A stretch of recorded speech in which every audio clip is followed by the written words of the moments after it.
जय Hind guys. Now start और next video lecture. अपनी कड़ी को हम लोग आगे बढ़ाते हैं। अगेन हमने क्वेश्चंस जो है कि रियल एनालिसिस का पिकअप किया हुआ है। हालांकि इसको पिकअप करने का हमारा जो उद्देश्य है, टारगेट है, एक्चुअल में this question is the not right one. ये क्वेश्चन सही नहीं है। अच्छा, क्वेश्चन सही क्यों नहीं है हम बाद में बात करेंगे। जस्ट पहले ये देखें कि इसके जो ऑप्शंस हैं और जो क्वेश्चंस हैं क्या हैं, कैसे हैं। फर्दर अभी थोड़ा हम उसकी एनालिसिस कर लें और ये क्वेश्चन सही क्यों नहीं है, why this question is not right, उसकी भी हम एनालिसिस करेंगे। तो पहले देख लेते हैं what is the question here. Now let us start कि let F of X Y is equal to, this is the common, this function is the given in two dimensional space. लिखा भी है F such that R2 to R² be differentiable functions, कोई differentiable functions है।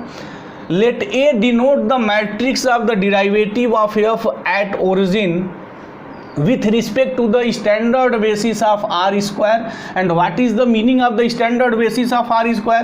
This is the meaning of the standard basis of R². This is the axis of x and this is the axis of y.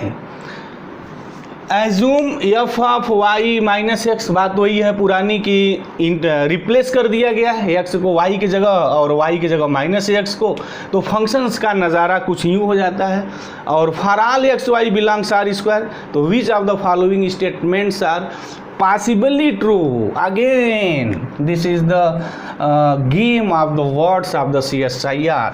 Possible की बात कहा है कि इसमें कौन सा पॉसिबल हो सकता है, right. This is the question here. तो क्वेश्चन से एक बार थोड़ा समझा दें, बात कर दें कि ये हमारा कोई फंक्शंस टू डायमेंशन स्पेस में डिफाइंड है R² में और वो डिफरेंशिएबल फंक्शन है।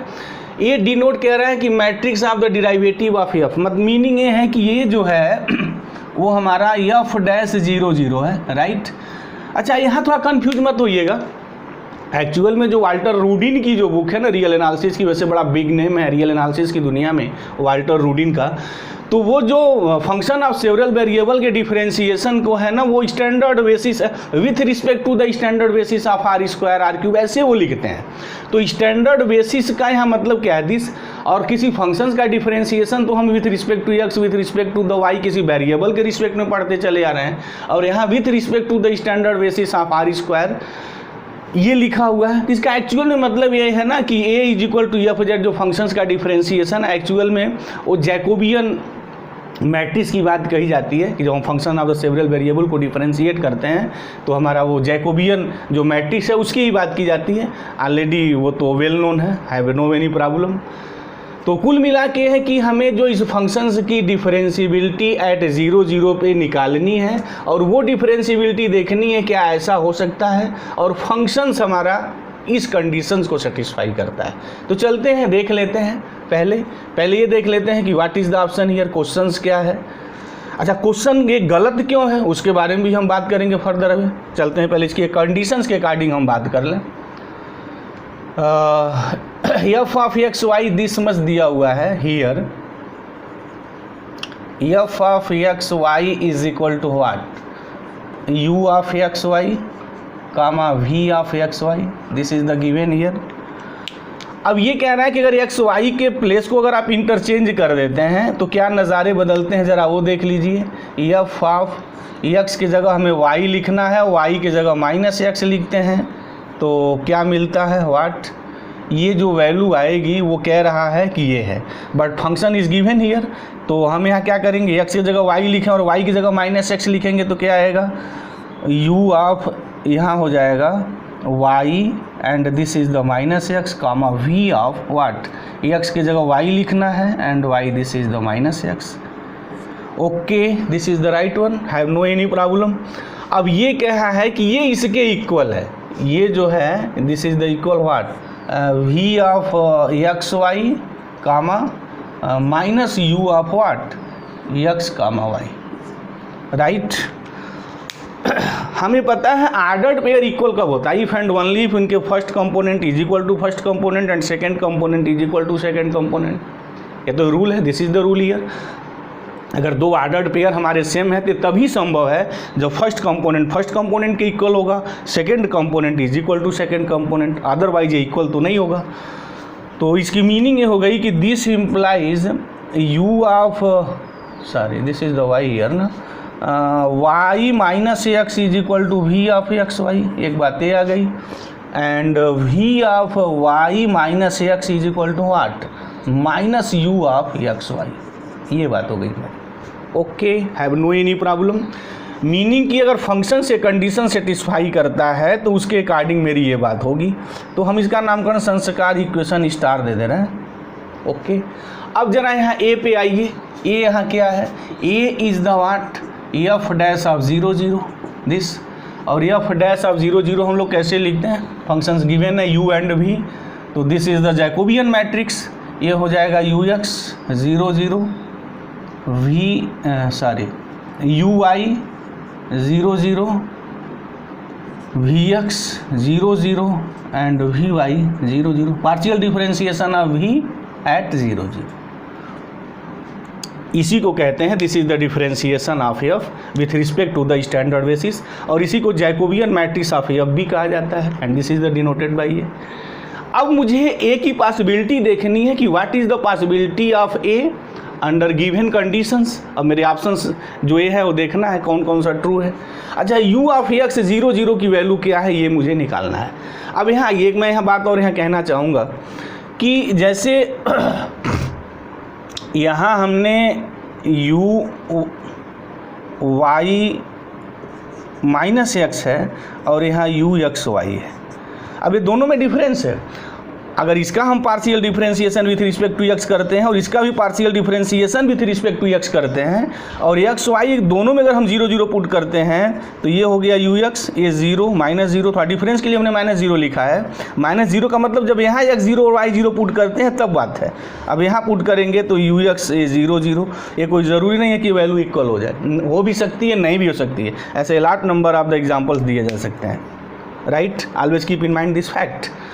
बट यहाँ जरा अगर हम देखें कि अगर हम यहाँ x 0 और y 0 अगर पुट करते हैं, putting x y is equal to 0, y 0 put क्यों कर रहे हैं, क्योंकि हमें जितने ड्रामा करना है ना वो सब x 0 y 0 पुट करना है। यहाँ पुट करके अगर देखें तो क्या मिलेगा, u ऑफ 0 माइनस 0, डिफ्रेंशिएशन नहीं है तो 0 माइनस 0 लिखें या 0 0 लिखें वो तो बात एक ही आएगी, v ऑफ 0 0। यानी ऐसे आप कोई काउंटर एग्जांपल नहीं दे सकते हैं कि यहाँ u0 लिखें और यहाँ x0 लिखें या यहाँ इधर इंटरचेंज करके लिखें, वो वैल्यू सेम होगी, बट डिफरेंशिएशन में सेम भी हो सकता है नहीं भी हो सकता है। Always keep in mind this fact.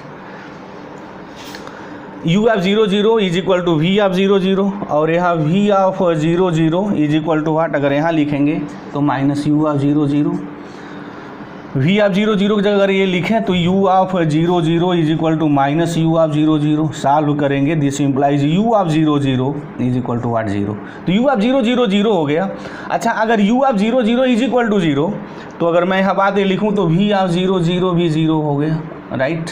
यानी 0 0 पे जो u और v की जो वैल्यू आएगी वो 0 हो जाएगी, ठीक है, हो गई बातें। अब मुझे यहाँ ux 0 0 की बात करनी है, तो ux 0 0 का मतलब क्या हुआ हमारा, what is the meaning of the ux 0 0, ux 0 0 means limit h tends to 0 u of 0 plus h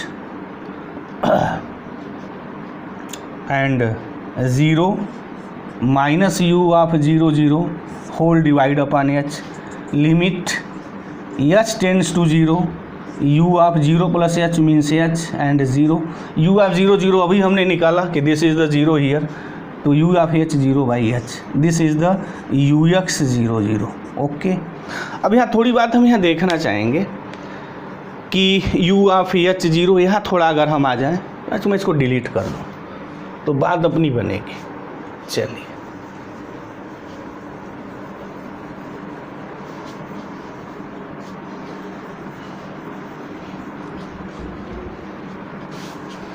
अब ये जो कंडीशंस दी गई है, अंडर दिस कंडीशंस, मतलब जो कंडीशंस दी गई थी उसके अकॉर्डिंग ये जो चीज़ें निकल के आई हैं, ये देखते हैं x 0 y 0 पे क्या नज़ारे पेश करते हैं। चलिए, अब यहाँ देखिए, अगर मैं y के जगह h लिख दूँ, k लिख दूँ, कोई फ़र्क नहीं पड़ता है, कपड़े बदल जाने से चेहरे नहीं बदलते हैं, वही रहते हैं। और x मैं 0 अगर लिख दूँ तो क्या मिलेगा। अच्छा, कोई स्टूडेंट ये भी पूछ सकता है कि सर y की जगह आप 0 लिखिए, x जगह h लिखिए, तो कोई फ़ायदा नहीं है। फायदा इसलिए नहीं है क्योंकि यहाँ माइनस एच या माइनस के आएगा और डिफ्रेंसिएशन में तो एच के आता है, माइनस एच माइनस के तो होता नहीं है, इसलिए हम एक्स की वैल्यू को जीरो ही लिख रहे हैं। यहाँ भी जीरो लिखेंगे क्योंकि अगर यहाँ हम एच या के कुछ भी लिखेंगे तो माइनस एच या माइनस के आएगा और डिफ्रेंसिएशन में माइनस एच माइनस के नहीं होता है, ये सबको पता है, इसलिए हम वो चीज़ नहीं लिख रहे हैं। तो y is equal to H और x इज इक्वल टू अगर जीरो लिखें या y is equal to K और x is equal to zero लिखे, कोई फ़र्क नहीं पड़ता है। तो क्या यहाँ से आएगा, यहाँ से आएगा u of h comma zero is equal to v of what zero comma h, okay. And यहाँ से v of h comma zero is equal to minus U of zero comma H, okay right. अब यहाँ से देखिए कि you X zero comma नहीं sorry H comma zero नहीं U X zero zero ना at zero zero is equal to limit H tends to zero U of H zero by H.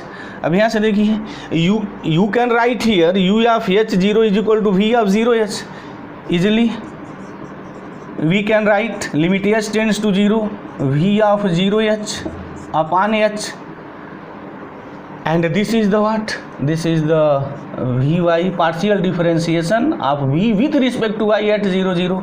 तो मिला क्या कि जो यू एक्स जीरो जीरो की जो वैल्यू है वो वी वाई जीरो जीरो हो जाएगी, ओके नो एनी प्रॉब्लम। अब यहाँ थोड़ा हम आ जाएं,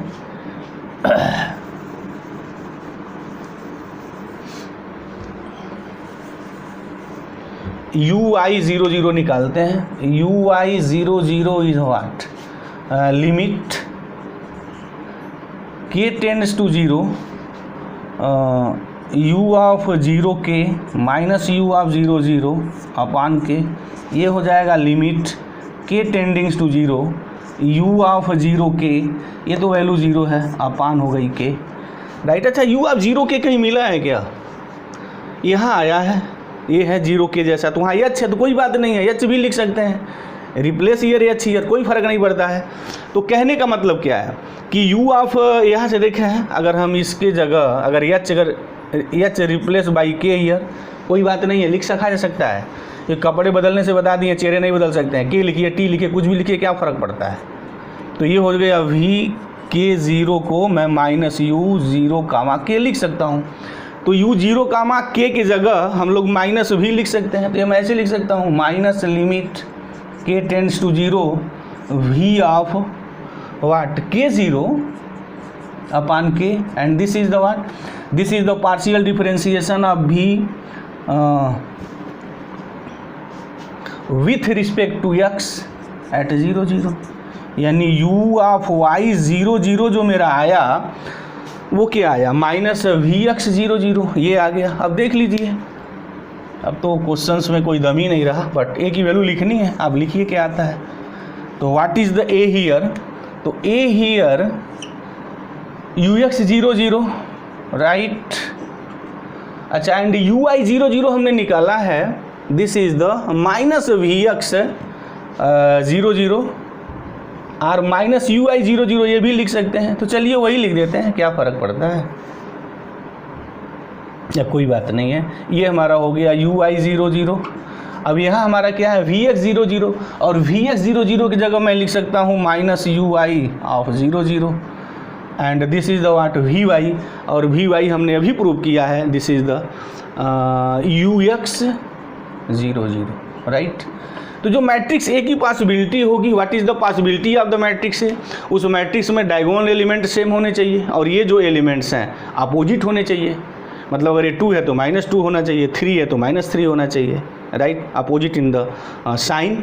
तो देख लीजिए, तो यहाँ 1 है, ये पॉसिबिलिटी बनती है क्योंकि -0 इज इक्वल टू मैं 0 लिख सकता हूँ एस, तो this is the right one here, ये तो ठीक है। डायगोनल एलिमेंट सेम है और ये अपोजिट है, तो ये भी सेम है हमारा, ये और ये सेम नहीं है, तो this is the cancel. Option 4 year ये सेम है और ये इसके अपोजिट है, तो this is the right one. तो ऑप्शन 3 इसका रॉन्ग है, बाकी इसके अकॉर्डिंग सही है, बट एक्चुअल में this question is not right one, ये क्वेश्चन राइट नहीं है। वाई देखते हैं, why this question is not right one, उस बात को हम प्रूव करने चल रहे हैं। उसके बाद भी ये सही है, नो सही नहीं है, वो पर्टिकुलर केस हो गया उसका है। यह एक बात लिखी हुई है कि let F of X Y is this much be differentiable functions. यहाँ वर्ड नॉन ज़ीरो नहीं लिखा है, non zero differentiable functions. We can take f of x y is equal to 0 0 and this is the also differentiable functions. Differentiables what? This is the also continuously differentiable functions and satisfying also these conditions. F of y minus x is equal to what? Again this is the 0 0 and you can write 0 is equal to 0 and 0 is equal to minus 0. Of course satisfy all these conditions. If we taking this function is the zero function, so a is what? This is the ux, this is the u and u is equal to 0 and this is the v0. So this is the 0, this is the 0 0 0, right? So only this option is the true here. If word use here non-zero differentiable functions, then this question is the right one. This question is the right one. Otherwise this question is not right. Why? This is proved here. If you take zero functions, then all options are not true. All options are wrong.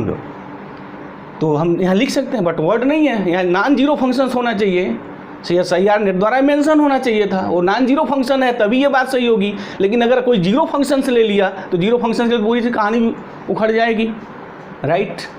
इस question के पीछे जो और logic और concept थी, मुझे उम्मीद है आपको बात बिल्कुल समझ में आई होगी।